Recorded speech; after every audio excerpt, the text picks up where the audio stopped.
Avec la crise du coronavirus ou du Covid-19, nous sommes entraînés dans une situation difficile pour notre pays, comme pour tous les habitants de notre planète.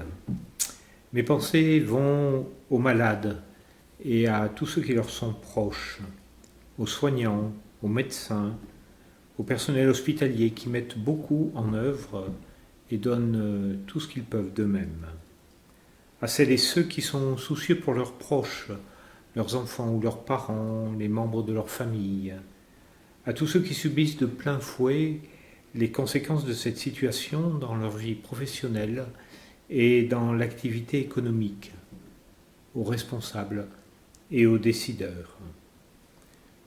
Nous mesurons combien l'équilibre de nos échanges de l'activité économique est menacé, comme notre manière d'être en relation. Nous éprouvons aussi l'étonnante fragilité du système dans lequel notre vie et nos échanges sont organisés. Au cœur de tout cela, nous pouvons aussi retrouver ce qui nous est essentiel, à côté de ce qui demeure accessoire. Les liens, nous le savons, ne se réduisent pas au contact physique. Nous entrons dans une période de confinement dont nous ne percevons ni l'ampleur ni les limites. Pour autant, la meilleure manière de nous soutenir est de ne pas nous isoler, alors que tout peut nous y inviter, et de veiller les uns sur les autres. Il nous faut pour cela aller puiser dans nos ressources, celles des citoyens que nous sommes, celles des croyants que nous sommes également invités à être. En cherchant également ce qui, comme croyant, peut être particulièrement appelé de notre part. Demeurer dans l'attention les uns aux autres.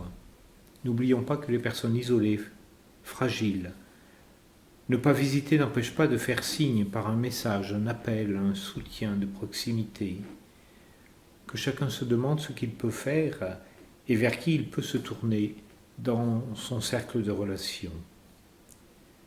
Nous aider à nous tenir dans la confiance et à garder un peu de sérénité et de paix.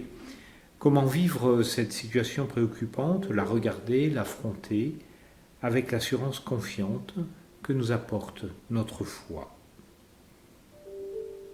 Nous sommes provoqués à nous mettre en retrait. Ce peut être le lieu du recul, du recueillement et de la prière. Nous sommes, nous le savons, dans le temps du carême qui nous redit l'appel renouvelé à nous tourner vers Dieu et vers nos frères. Nous voilà appelés à le vivre d'une manière non envisagée.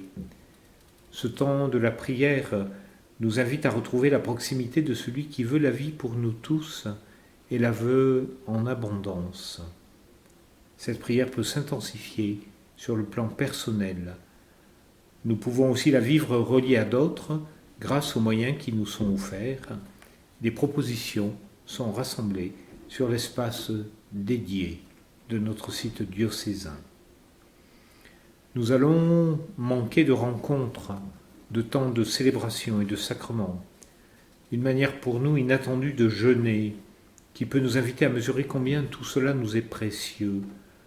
Le Seigneur saura trouver d'autres chemins pour se partager en nourriture, mais que ces jours creusent en nous la faim de sa parole et de son pain, comme le besoin dans lequel nous sommes de nos frères.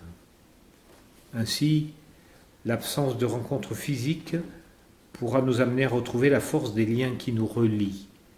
Ce que l'Église appelle la communion des saints, cet immense berceau de la communion où ceci signifie l'hospitalité tous azimuts du royaume, comme l'écrit Christian de Chergé.